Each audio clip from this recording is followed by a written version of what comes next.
avons tous, d'une manière ou d'une autre, des blessures intérieures, certaines ayant des impacts négatifs sur notre vécu des années plus tard. Et oui, des blessures de l'enfance, nous les traînons tous, c'est certain, à des degrés différents. Et ces blessures, comment on les répare, comment on en guérit, comment on se libère de ces fardeaux si lourds à porter des années plus tard. On en parle avec mes débatteurs de ce matin. Ariane Haïté, bonjour. Bonjour, ma chère. Présidente de l'ONG IAM, incontournable, invitée des vendredis. Ça va bien, Ariane? Ça va, ma chère. J'espère vous de même. Bah oui, ça va. Coach, bonjour. Bonjour, madame.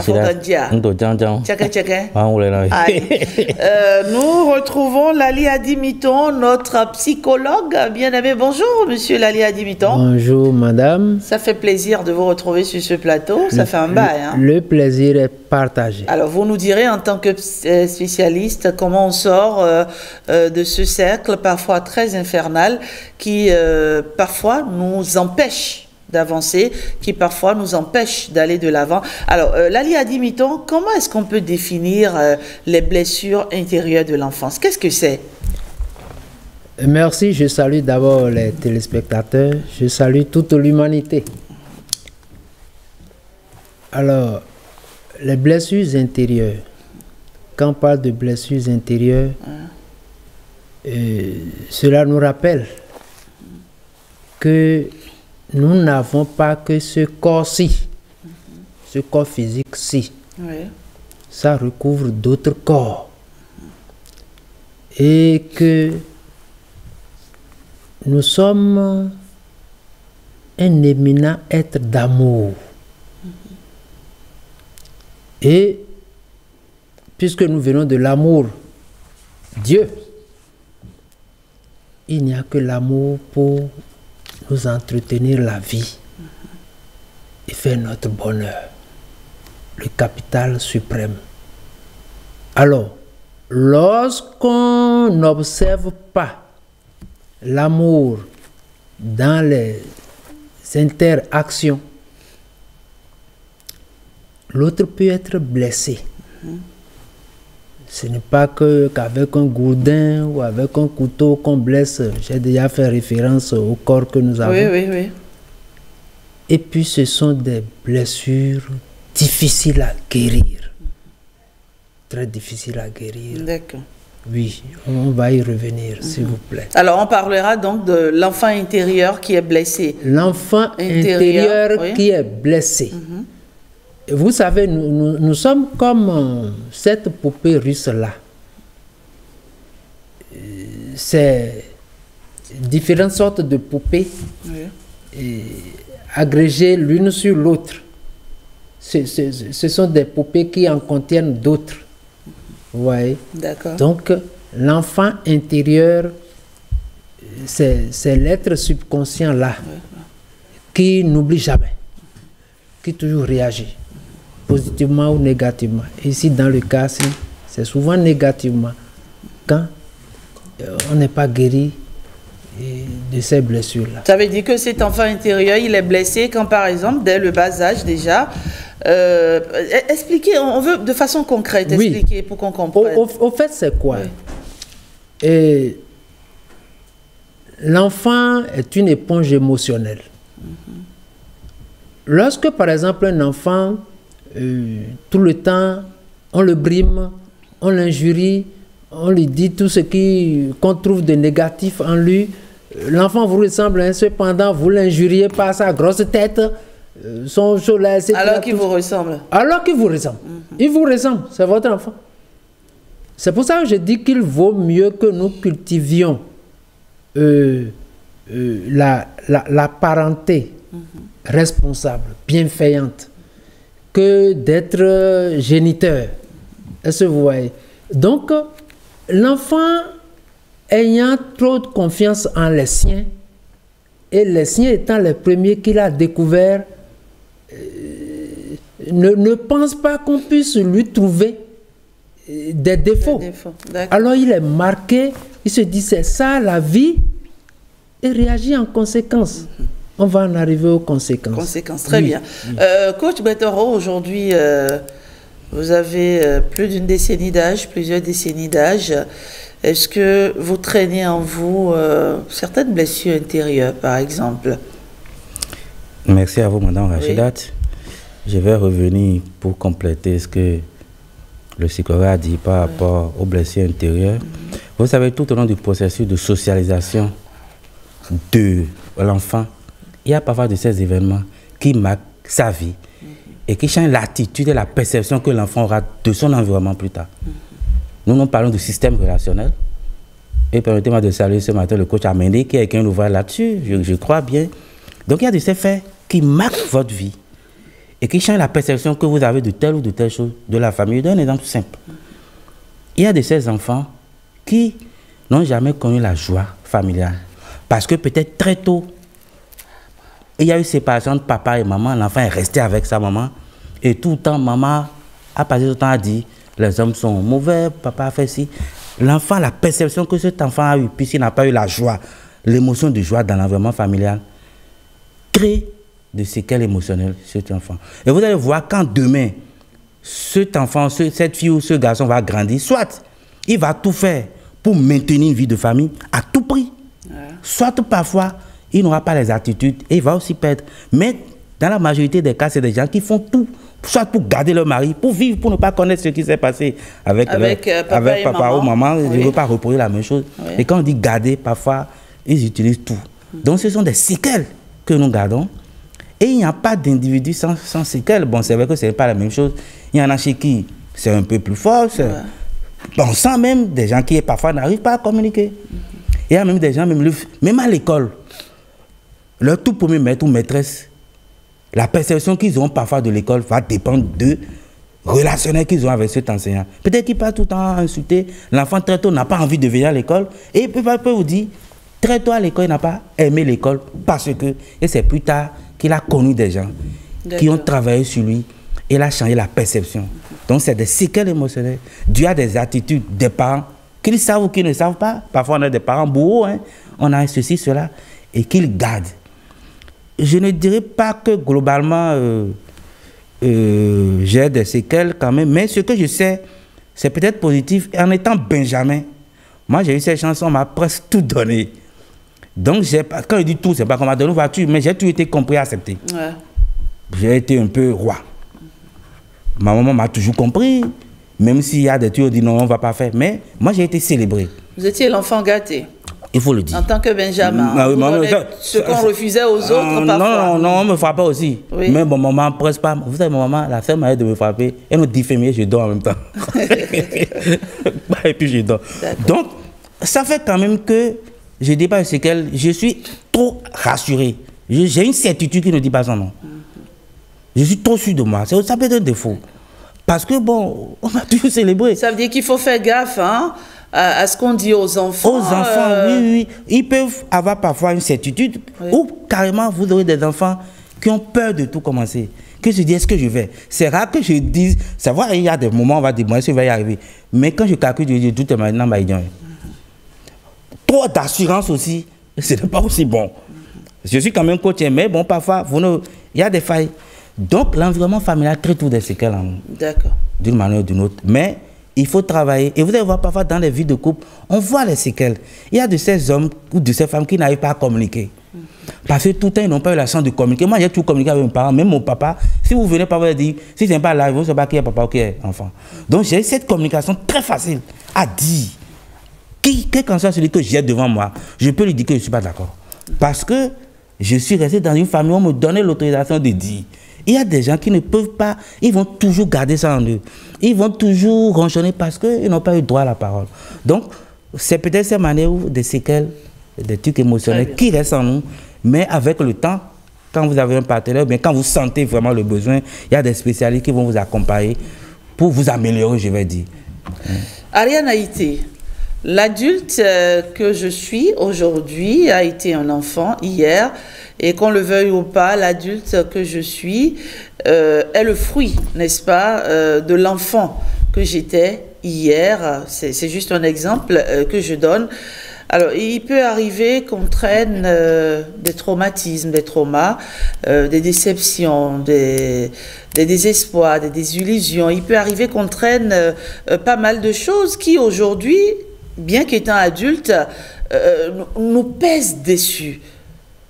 Comment on fait pour sortir de ça? Alors, merci pour la question. Je salue également les téléspectateurs et téléspectatrices. Vous savez, le choc émotionnel, d'accord, les troubles affectifs que l'on porte, oui.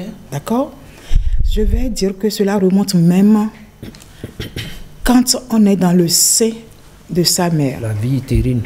Donc, du coup, c'est, comment on appelle ça? C'est cette transmission-là de la mère à l'enfant. Et donc, du coup, capitalisant, cette maman capitalisant, c'est-à-dire n'ayant pas discipliné ses affects, ses émotions, d'accord?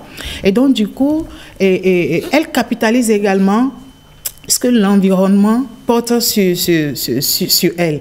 Et donc, elle transmet cela à l'enfant. OK? Donc, à travers cela, on va vivre, c'est-à-dire chaque être humain debout. Je ne dis pas forcément que tous les êtres humains vivent ça, hein? D'accord? Donc, on va voir qu'il va y avoir c'est-à-dire des blessures intérieures comme l'abandon, le rejet, l'injustice, l'humiliation. Il y a plein de ces genres de blessures intérieures que l'on porte. OK? Cela va même au-delà de cela, la dévalorisation. Il y a plein de blessures intérieures. OK? Maintenant, comment faire pour se départir de ça? Il faut savoir que nous devons nous interroger. Nous devons questionner ce qui nous arrive. Pourquoi est-ce que me retrouvant dans telle situation ou bien telle personne devant moi, ayant agi de telle manière ou ayant dit telle chose, ça a pu causer ce trouble-là en moi? Pourquoi ça a généré cette émotion négative, surtout, d'accord, en moi? Donc, du coup, à force de se poser cette question-là, quand on a c'est-à-dire l'aptitude de faire cet exercice-là, on arrive à répondre justement à cela. OK, d'accord, il y a eu ci, il y a eu ça. Sans oublier le plateau favorable, d'accord, tout ce que j'avais eu à dire, le capital qu'on a reçu, d'accord, de la mère quand on était dans les choses. Donc, il faut travailler, d'accord, d'abord accepter les émotions-là. Après les avoir identifiées, il faut les accepter et se dire, bon, est-ce que ces émotions-là, est-ce que ça me fait du bien? Est-ce que ça me fait du bien? Non, ça ne me fait pas du bien. Et donc, à partir du moment où ça ne me fait pas du bien, j'essaye de travailler à dire, je ne veux plus. C'est-à-dire, je prends la résolution me disant, je ne veux plus vivre ça. Donc, du coup, je crée en moi déjà ce terrain favorable pour dire, je rejette toutes ces émotions-là, cette négativité-là. Et voilà quoi. Voilà. Finalement, ça veut dire que en tant que parents, malgré toute notre bonne volonté, on peut blesser nos enfants. On peut profondément les blesser. Est-ce que vous, par exemple, Ariane Haïté, vous vous souvenez de quelque chose que vos parents vous disaient qui vous a souvent choqué et même en grandissant, ça a résonné dans votre tête Bon... je vais peut-être... je vais prendre les deux extrêmes. Peut-être okay? pour vous permettre d'y aller ouvertement. Moi, par exemple, honnêtement, j'étais un peu, on va dire, un peu l'enfant chouchou de papa. Et donc, forcément, ça agissait un peu sur moi. J'étais un peu paresseuse. Et donc, mon père ne cessait pour me taquiner. Il dit, travailler, non, mais manger, oui. Manger, oui. Dormir, oui. Et donc, il le disait souvent en blaguant, mais je vous assure que c'est une phrase qui m'a longtemps traumatisée. Je dis, mais comment il peut me dire ça? Donc, il y a de petites choses comme ça. Il le disait, hein, bon, en blaguant, hein, devant tout le monde. Toi, là, Rachid, travailler, non. Mais manger, oui, dormir, oui, puisqu'il fallait parfois aller au champ, voilà, le coton, le maïs, un peu de tout, voilà. Et donc, et vous? Bon, écoutez, je vais commencer par ce qui est positif, oui. D'accord? Je me rappelle de ma maman qui me dit toujours, toi, ton joli sourire, je veux toujours l'avoir. Quand elle voit que je me sens un peu triste, c'est-à-dire, quand je vais la voir, je ne suis pas épanouie comme habituellement, elle me dit, mais attends, le sourire là, c'est passé où? Je veux le voir. Maintenant, mon papa, lui, il a l'habitude de dire, bon, ouais, vite à Gidja alors. Vite à Gidja. Oui, voilà. Donc, je ne saurais dire qu'est-ce qu'il met dedans, d'accord? Mais bon, c'est sûrement sa manière à lui. Ça vous a souvent dérangé? Bon, vous savez, moi, j'arrive à la résilience. Facilement, j'arrive à surmonter toutes ces choses-là. Donc, quand je me mets devant le miroir, je trouve que ma tête n'est pas grosse. Je me dis, bon, c'est... Voilà. Des questions. Non, pas vraiment. Je me dis... Il a menti. Oui, je me dis, c'est sûrement sa manière à lui de dire ce qu'il ressent, peut-être en ne mettant pas exactement les mots qu'il faut sur son état d'âme, sur ses sentiments. Donc, du coup, bon, écoutez, ça passe et puis ça n'a pas fait trop de tort. On est là, on fait avec. C'est vrai que nous, on en parle aujourd'hui, on en rigole même sur ce plateau, mais ce n'est pas le cas de certaines personnes. Ah, oui. Ça me rappelle cette histoire d'une influenceuse aux prises avec elle-même actuellement. Parce que dans son enfance, elle a eu des soucis avec sa mère. Et aujourd'hui, les deux sont devenus presque... Elles sont comme des ennemies, en fait. Et elles s'affrontent même par médias interposés. La mère, à l'époque, était chanteuse. La mère, à l'époque, était chanteuse et n'hésitait pas de traîner un peu son enfant un peu partout, l'ivoirienne, voilà. Elle n'hésitait pas à traîner son enfant un peu partout. L'enfant a même subi des viols. Des viols que la maman semble banaliser un peu. Et donc, on sent en cette jeune femme qu'elle n'a jamais oublié ce qui s'est passé dans l'enfance. Elle en veut presque à sa maman de ne l'avoir pas soutenue, de l'avoir laissée dans les mains de pervers. Et donc finalement, c'est vrai que nous, on en rit aujourd'hui, mais c'est de véritables drames chez certaines personnes, Lalia Dimiton. Oui, voilà une blessure. Une blessure, elle ne va jamais oublier. Vous demandiez si on a subi quelque chose du genre. Oui. Oui. Puisque plus nous en parlons, plus nous nous en libérons, plus nous en parlons et puis nous prenons conscience et puis essayons de remédier, plus nous nous en libérons. Et plus nos enfants vont nous comprendre. Vous voyez, il y a des parents qui, même s'ils sont fiers de vous, ne vous disent pas ouvertement qu'ils sont fiers de vous. Ouais. Moi, quand j'étais plus jeune, donc enfant, bon, il faut d'abord dire que je suis celui qui a le teint clair parmi tous mes frères, demi-frères comme chose là. Et mon papa avait l'habitude de dire, bon, nous veillons. C'est-à-dire un certain Ransou aux lèvres rouges. D'accord. Pour marquer votre différence. Oui, oui. Alors qu'il était... C'est avec le temps que j'ai analysé tout ça. Alors qu'il était fier de moi. Fier de mon teint. Est-ce que vous voyez? Oui. Bon. Et mon papa, il a aussi que quand vous faites bien, les parents ne vous disent pas ce que vous faites de bien.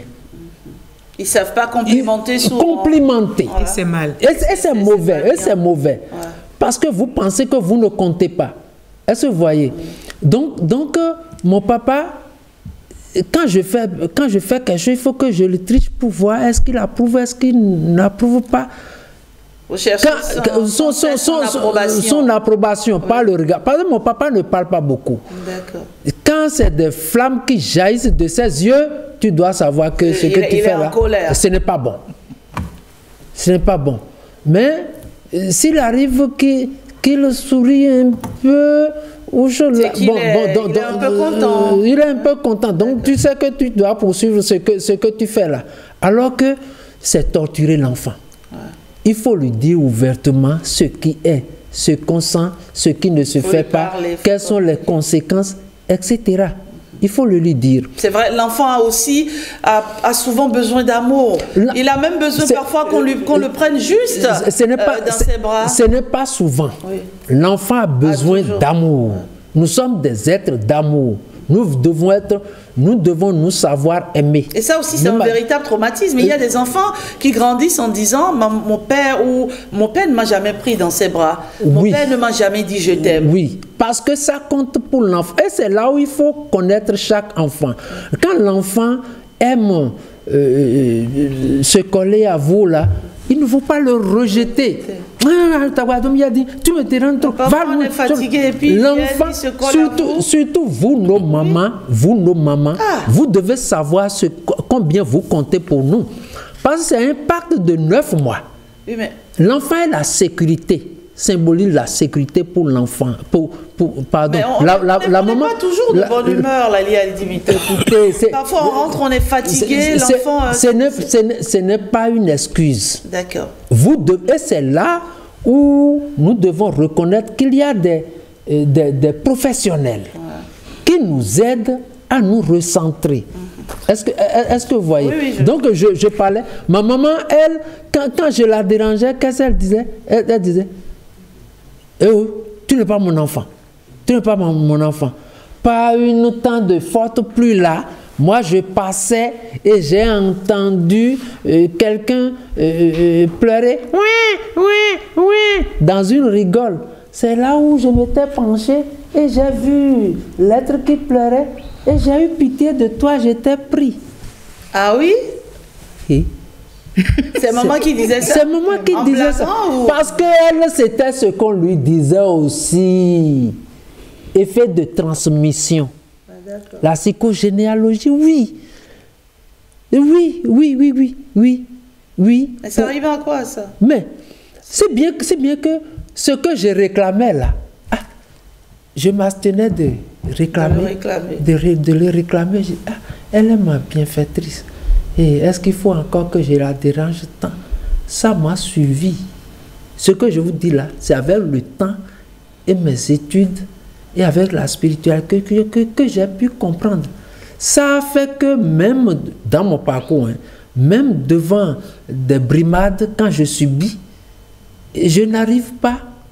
Parce que je me dis, il va encore me faire du bien demain. Ce n'est pas la peine que je réagisse. Or, ce faisant, je fais jouir davantage la personne bourreau. Parce qu'il a du plaisir à me le faire, il continuera toujours à le faire. Donc ça me marque, ça intimide. Est-ce que vous voyez? Ça vous... La mésestime de soi. Voilà l'une des conséquences. Vous n'arrivez pas à challenger votre vie. Est-ce que vous voyez? Vous ne vous aimez pas suffisamment. Vous ne vous aimez pas suffisamment. J'aurais une question. Oui. Pourquoi rapidement? C'est par rapport à vous seul que maman faisait ça ou bien avec tout le monde? Non. Cette phrase-là? Non, pas par rapport à moi. Par rapport... Si c'était à tout le monde... Et pourtant, vous êtes son enfant. On dit quoi? Très bien. Très bien. Elle ne savait pas les conséquences. Elle-même, on lui avait dit ça, non? D'accord. Donc, vous voyez, il y a des valeurs négatives que nous prenons comme valeurs positives. Et nous les reproduisons. Est-ce que vous voyez, madame a posé une question. Chaque enfant a une relation particulière avec un parent. Chaque parent a une relation particulière avec un enfant. C'est comme ça. Mais c'est dur quand même. Il faut corriger ça, il faut faire très gaffe, très attention à ça, parce que les enfants n'ont pas demandé à naître. Et donc, il faut savoir les aimer, les accueillir d'abord de la même manière, les aimer de la même manière. Sinon, ça crée des frustrations, ça crée ce déséquilibre-là, et voilà quoi. Des séquelles qu'on traîne tout. Coach, nous allons recevoir Nadège Sani pour les avis de nos internautes. Oui, coach. Oui, il y a de ces blessures qui ne sont pas une conséquence d'attitude, mais d'environnement. Moi, j'ai un comportement, et c'est même mon fils qui m'aide à m'améliorer. Vous savez, moi, je suis resté dans un environnement d'hommes. Nous ne sommes que 2 garçons pour nos parents. Et bon, on a évolué comme ça. Ça veut dire que quand on a fille, on veut chouchouter. Moi, quand j'étais pour faire les enfants, je disais à ma femme, j'étais prêt à avoir que des filles, que ça ne me dérangeait pas. D'accord. Je fais parler des enfants, je voulais que des filles, parce que bon, ça a manqué. Et vous voyez l'attitude que j'ai de ma fille, c'est pas la même chose que j'ai pour le garçon. Le garçon a tendance à me dire de toutes les manières, qu'est-ce que va dire? Je aura raison. La fille aura toujours raison. J'avoue que j'ai montré des préférences. Oui, pas préférence, mais bon, je dis comme c'est la plus petite. Sans le vouloir. Sans le vouloir, comme c'est la plus petite. Souvent, quel qu'en soit ce qu'on dit d'elle, je dis toujours, de toutes les manières, la raison. Mais ce qui a attiré mon attention... Parce que c'est la fille, justement, aussi. Oui, mais ce qui a attiré mon attention, c'est que mon neveu me dit que mon grand frère aussi fait la même chose là-bas. Ah oui, c'est ça. C'est quand il a dit ça que j'ai dit, attention. Mon neveu qui avait m'a dit, tonton Anzou, mon Dieu, non, il me dit... Mon grand frère aussi là, c'est la même chose qu'il fait avec eux de toutes les manières. Donc j'ai dit attention, si c'est comme ça, il faut faire attention, un peu de rigueur pour que l'autre ne sente pas en apartheid. Vous voyez, donc ce n'est pas l'attitude, mais c'est l'environnement qui a fait ça. Et bon, quand vous venez vers moi de toutes les manières, c'est que la fille a dit, mon fils me dit, de toutes les manières, elle aura tout raison, que moi je suis fatigué, papa dira toujours que... Et parfois je vois qu'elle n'a pas raison. Il faut être honnête. Je vois parfois que la fille, elle a gaffé, mais je regarde ça avec les yeux de parents. Et après je lui dis, tu sais ce que tu as fait là, tu n'as pas raison. Hein. Donc, mais je me dis, attention, il faut que je m'améliore. Oui, j'ai compris et c'est pourquoi je dis que c'est le garçon qui m'aide. Surtout quand on m'a dit que mon grand frère aussi fait perdre la mesure, je dis attention, il faut que je change d'attitude pour qu'il n'y ait pas à partir dans la famille. C'est pas si facile que ça. Et c'est le coach qui a l'information aussi. C'est pas si facile que ça d'être des parents, franchement.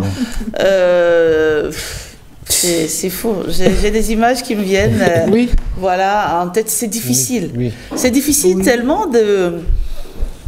d'aimer les enfants de la même manière, parce que qu'on le veuille ou pas, il y a des enfants qui font des choses qui vous plaisent, il y en a qui font des choses qui vous plaisent un peu moins. Et donc, c'est difficile. Il faut juste... C'est pas facile, franchement. C'est pas facile.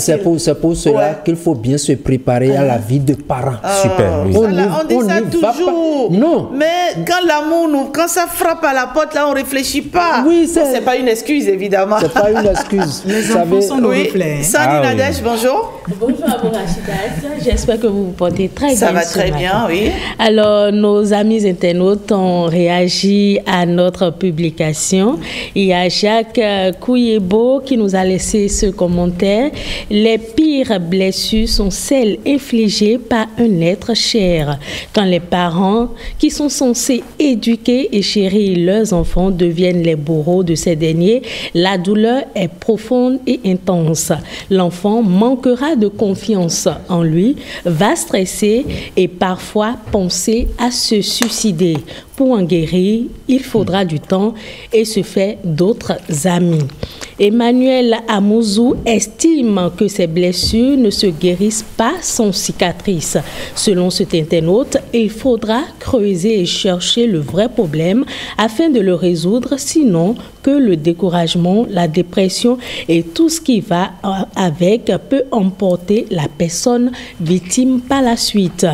Pakinos, la diva, a aussi réagi à ce post en disant « C'est dur, je n'arrive pas à en guérir, c'est un problème psychologique ». Seflimi Edgar pense que certaines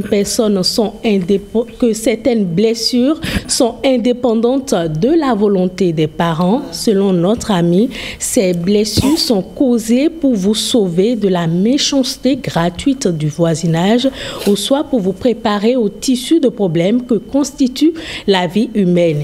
Il cite aussi en exemple la trahison des parents qui, dans ce cas, est difficile à oublier parce que la confiance est brisée. Emmanuel Belmonde affirme que ces blessures intérieures causées par des proches sont très douloureuses. Il poursuit en disant « La mienne dure 8 ans ». Et il se pose la question de savoir si un jour il pourra en guérir. Prince HKR n'a pas grandi avec des blessures.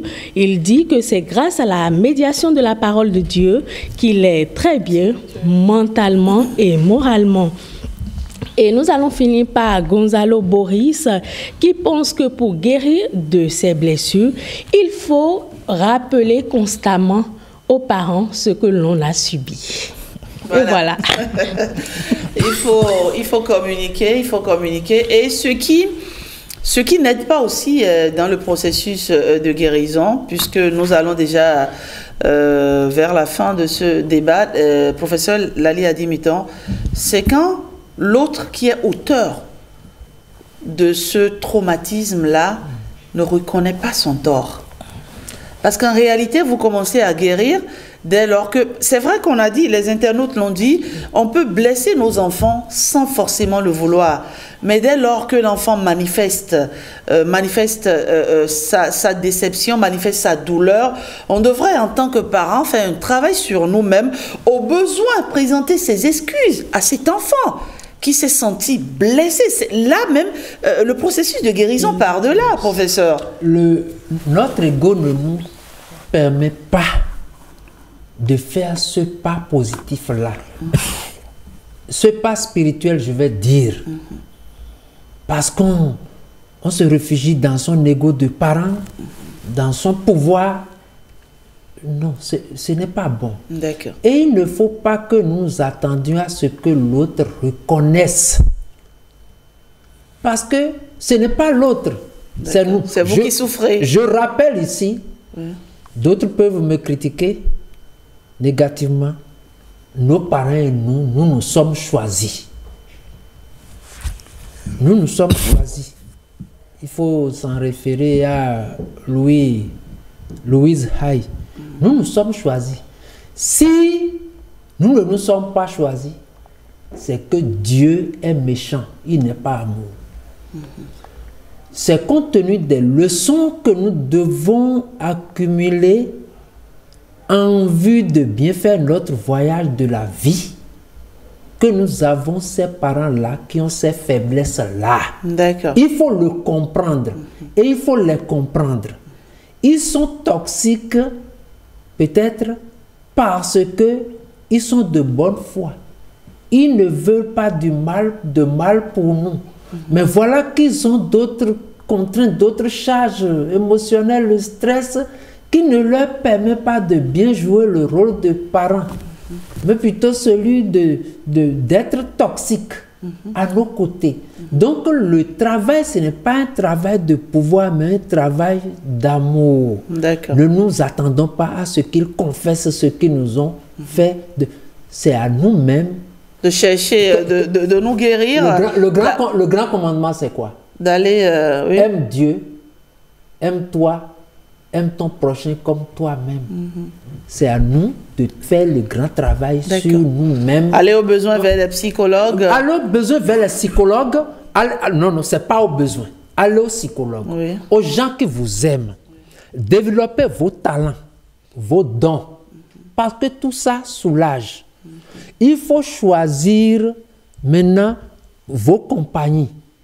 Vous pouvez avoir de la charité pour tout le monde, mais ne vous mêlez qu'aux gens de bien.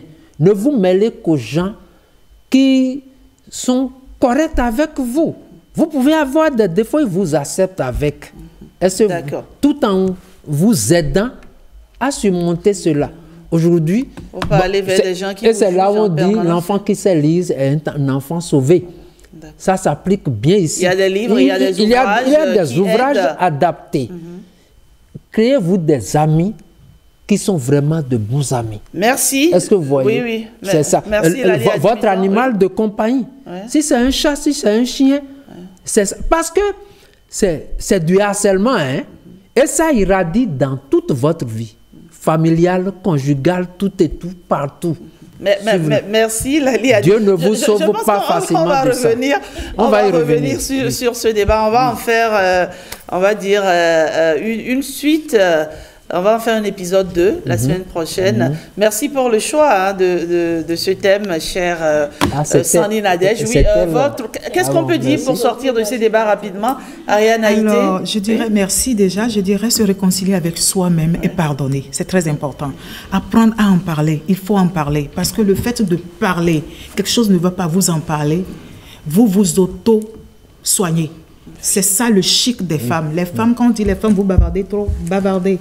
D'accord, mais pas n'importe où et pas n'importe comment. Exactement, mais ça dit, faites juste en sorte de ne pas vous porter préjudice après à travers et tout ce qui sort sinon, c'est guérissant, ça soigne, d'accord. La plus belle femme au monde ne pouvant que donner que ce qu'elle a, Il faut savoir que les parents ne peuvent que reproduire ce que eux-mêmes ils ont vu faire, ils ont reçu de leurs géniteurs. Alors, le bourreau parfois ne peut pas vous présenter des excuses. Oui.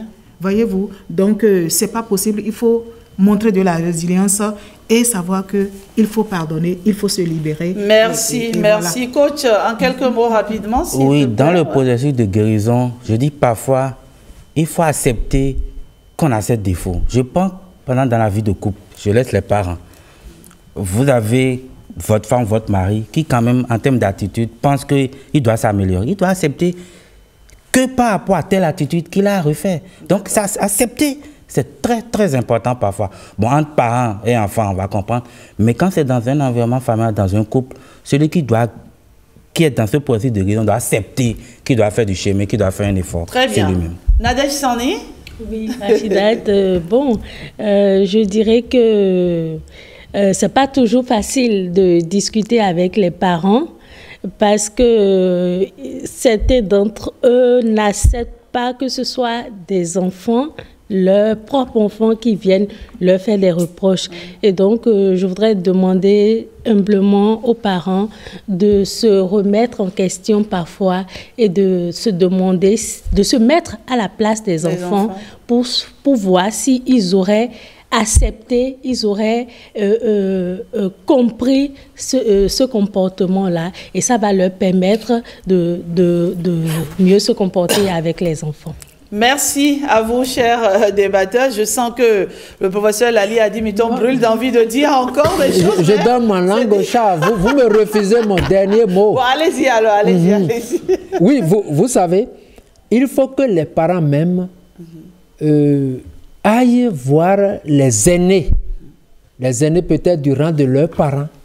Si leurs parents ne sont pas là, mais même si leurs parents sont là, qu'ils aillent à leurs parents pour comprendre certaines choses des événements qui ont eu lieu dans la vie de leurs propres parents. D'accord. Oui, là, ils sauront leur pardonner. Et pardonner à quelqu'un, c'est se pardonner soi-même. C'est un don de soi à soi. Merci. Est-ce que vous voyez? Merci, merci professeur Lali Adimiton. Vous savez, en tant que parent, on est animé de bonne volonté. On a envie de tout donner aux enfants. On a envie qu'ils réussissent. On a envie qu'ils grandissent dans un environnement sain, dans un climat apaisé et sécurisant. Mais parfois, cette envie se heurte à tellement d'obstacles parce que, en tant que parents aussi, on a des challenges quotidiens. On a des défis, tellement de défis, aujourd'hui plus qu'hier. Et parfois on peut blesser, parfois on peut faire mal sans le vouloir. Il faut appeler, amadouiller quelques minutes après quand on s'en rend compte. Quoi qu'il advienne, ne jamais oublier en tant que parent de donner beaucoup d'amour aux enfants. Ça soigne, ça guérit. C'est le plus grand médicament qui puisse exister au monde. Absolument. Merci à vous, chers débatteurs.